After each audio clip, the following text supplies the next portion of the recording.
Está começando o programa Na Real. Toda semana, temas relevantes para ouvir. Uma produção da Rádio PUC-Rio Comunicar.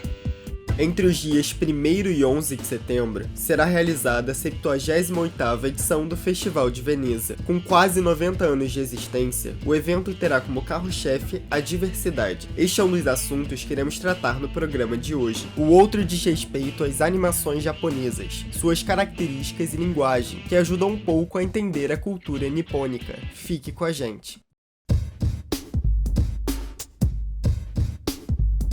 O Festival de Veneza é considerado um dos mais importantes eventos do cinema. Foi criado em 1932 e está entre os mais antigos do mundo. Este ano, caberá ao diretor espanhol Pedro Almodóvar abrir o evento com o longa Madres Paralelas, com destaque para a atriz Penélope Cruz. Vamos saber mais sobre este assunto na reportagem de Ana Luísa Barreto. A 78ª edição do Festival de Cinema de Veneza vai acontecer de 1º a 11 de setembro, com uma seleção rica de filmes e de diretores. Desde Paolo Sorrentino, passando por filmes latino-americanos e tendo na presidência do júri o cineasta Bong Joon-ho, aclamado com o Oscar pelo filme Parasita, a palavra de ordem do festival é diversidade. Com quase 90 anos de existência e considerado um dos mais importantes eventos do cinema mundial, o Festival de Veneza é um termômetro das tendências atuais da sétima arte. Para o crítico de cinema e professor do Departamento de Comunicação da PUC-Rio, Pedro Henrique Ferreira, o festival se tornou relevante ao quebrar a homogeneidade da mídia estadunidense. O Festival de Veneza é um dos 3 festivais mais prestigiados anualmente, que acontece anualmente no mundo, junto com Berlim e Cannes. Então é um festival de suma importância, é o festival de cinema mais antigo do mundo, criado em 1932 e já com uma certa ideia de uma alternativa, de um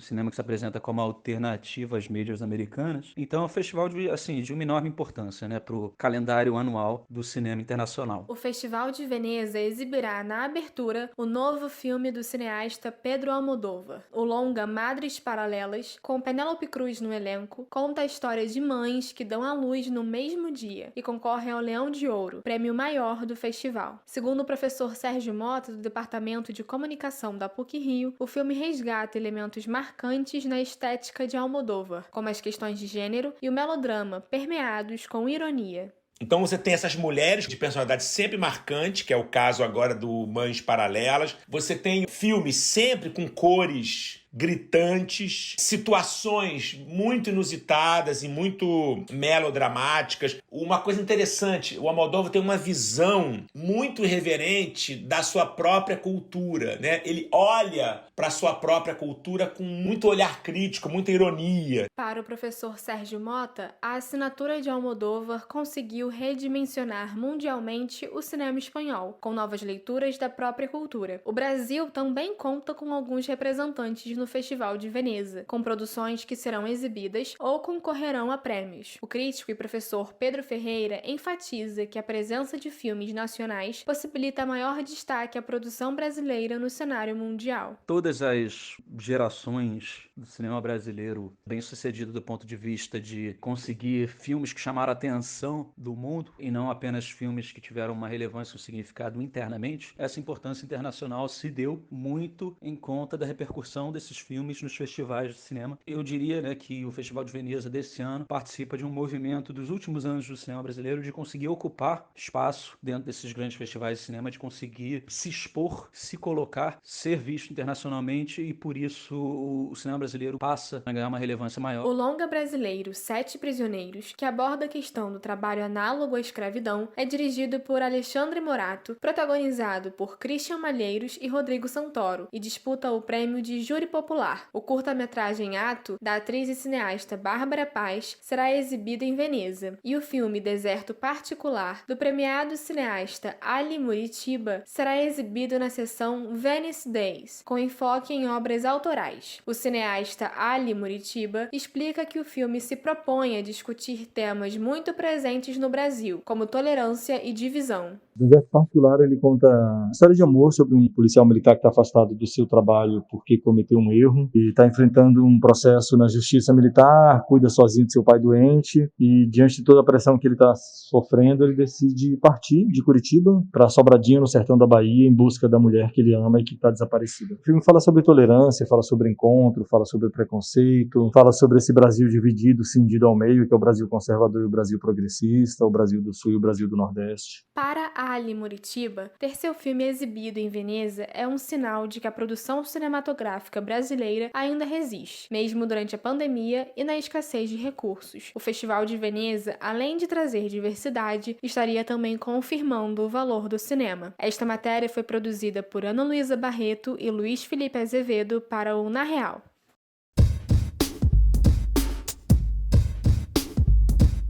As animações japonesas chegaram ao Brasil nos anos 80, por meio das TVs abertas. Os chamados animes estão para os japoneses, assim como as novelas estão para os brasileiros. O repórter Gabriel Miranda conta essa história. Como se sabe, a Olimpíada deste ano aconteceu em Tóquio, capital do Japão, e esse é um dos países do Oriente que mais influenciam aqui no Ocidente. Seu estilo de vida e tradições encantam muitas pessoas. De leigos a amantes, os desenhos japoneses são a causa da paixão de vários fãs. Esse é um gênero bem popular sobre o qual vamos falar hoje. Popularmente chamados de animes, as animações japonesas são um estilo bem diferente dos desenhos que conhecemos. Seus valores, originários de uma terra tão diferente da nossa, certamente despertam a atenção. As principais características desse estilo são os olhos bem grandes e brilhosos, cabelos coloridos, personagens andrógenos e auras para representar seres poderosos como Goku em Dragon Ball, por exemplo. Mas aqui no Brasil, se engana quem pensa que a febre japonesa começou com os animes da TV.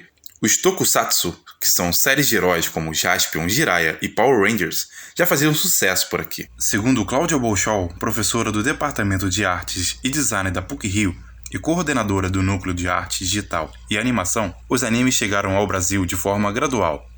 Demoramos muito para conhecer a animação japonesa, acredito que só nos anos 80, que ela chegou com mais força.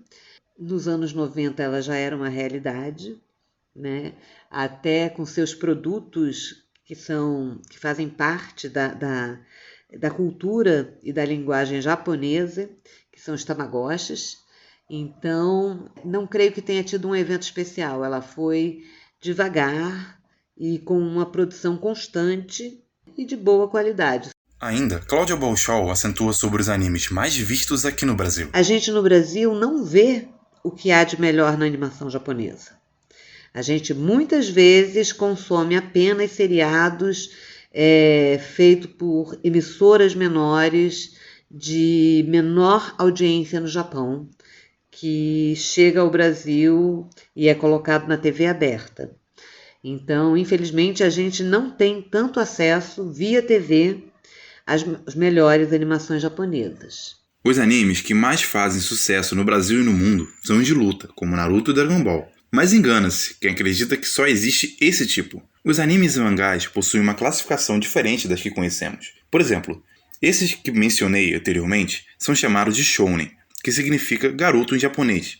Ele corresponde a uma categoria mais voltada para garotos. Existem muitos outros estilos, como o shoujo, para jovens meninas, e o seinen, para adultos, com enredos mais pesados e dramáticos. Em parte, essas histórias são baseadas numa cultura diferente da nossa e pode ser o refúgio de quem está habituado a consumir histórias ocidentais. Luca Fernandes, estudante de cinema da PUC-Rio, pontua o gênero, considerado por ele favorito. Os animes que mais me emocionam são os seinen, normalmente, porque a maioria deles é mais ou menos ali a idade da juventude, quando você está saindo da adolescência, entrando na vida adulta, e algumas vezes isso me faz conectar com personagens de uma maneira que eu não conseguiria antes, sabe? A preocupação que você tem com as outras pessoas, isso tudo é refletido nos personagens, eu acho isso bem interessante.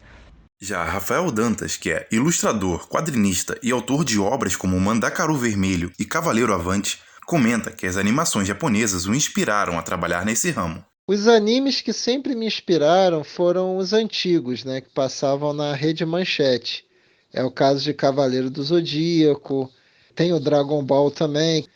E eu sempre venho acompanhando esses mangás, né? E me serviram muito de inspiração para fazer curso de desenho também. Porque eu via, né? Eu gostava daquilo dali que eu estava vendo. Então, como eu sempre gostei também de desenhar, eu tentava representar aquilo da minha forma, né? Da forma que eu entendia e da forma que eu gostava. Para quem se interessa em criar conteúdo assim, não é um caminho fácil. Rafael Dantas diz que aqui no Brasil, esse segmento ainda é visto como um hobby. O quadrinista ressalta que existe muito potencial nos brasileiros para criar animação, mas que falta investimento para tal. Ele comparou nossa situação com o Japão, que trata os animes como nós tratamos as novelas.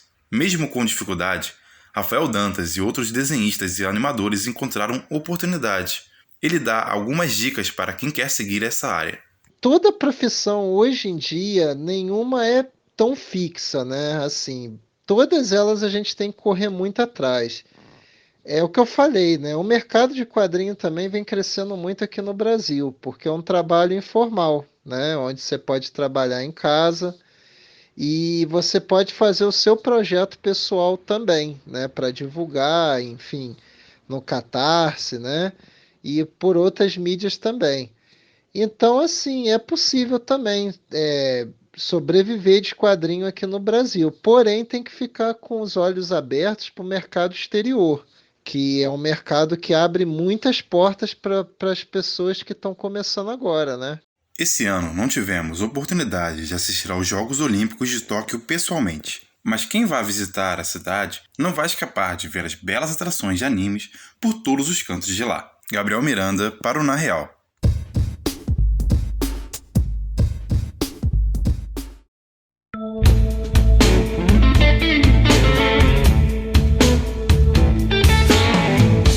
E para finalizar essa edição do Na Real, trazemos alguns assuntos relevantes da semana que foram ou vão ser destaque nas mídias eletrônica e impressa. Pílulas da semana. A banda Coldplay pediu, através de um post no Twitter, que governadores brasileiros tomem iniciativas sobre as mudanças climáticas. Foram marcados no post Valdez Góes, do Amapá, Helder Barbalho, do Pará, Mauro Mendes, do Mato Grosso, Coronel Marcos Rocha, de Rondônia, João Azevedo, da Paraíba e Wellington Dias, do Piauí. Na postagem, a banda britânica enfatiza o compromisso que os governadores devem ter no combate às queimadas. Após a aprovação definitiva da Agência de Alimentos e Medicamentos, a vacina da Pfizer-BioNTech se tornará obrigatória para militares americanos. O imunizante é o primeiro a receber o registro definitivo nos Estados Unidos para todos com mais de 16 anos. Com o aumento dos casos de Covid, provocados pela variante Delta, as autoridades do país veem um novo aval do imunizante como uma forma de convencer a população a se vacinar. A tendência é de que, além das Forças Armadas americanas, empresas e universidades também passem a exigir a vacinação de seus alunos e funcionários. O Festival de Cinema de Gramado encerrou a sua 49ª edição com a consagração do filme Carro Rei. O longa, dirigido por Renata Pinheiro, conquistou 4 prêmios, inclusive o de melhor longa-metragem. Outro destaque foi Jesus Kid. A produção venceu a categoria de melhor roteiro em longa-metragem brasileiro e o diretor Ali Moritiba levou o Kikito de melhor direção. E na categoria melhor longa-metragem estrangeiro, La Teoria de los Vidros Rotos, de Diego Fernandes Puriol, recebeu o troféu. Já no ramo dos curtas, o grande vencedor foi A Fome de Lázaro, de Diego Benevides. Além de melhor filme, o curta também ganhou o Kikito de melhor direção de arte. Por conta da pandemia de Covid-19, o Rock in Rio precisou ser adiado. O evento, que está previsto para acontecer em setembro de 2022, já confirmou algumas de suas principais atrações. O dia da abertura será dedicado ao metal e vai contar com shows de Iron Maiden, Dream Theater, Megadeth e Sepultura em conjunto com a Orquestra Sinfônica Brasileira.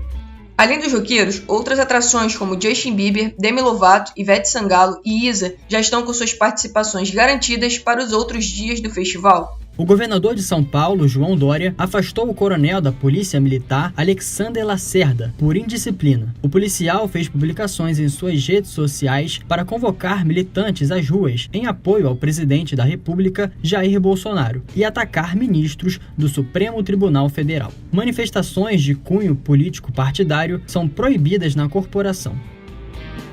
Por hoje é só. O programa Na Real é produzido por estagiários da Rádio PUC com supervisão de Célio Campos. Lembramos que a Rádio PUC faz parte do Comunicar, cuja coordenação é de Lilian Sabac. Até a próxima semana!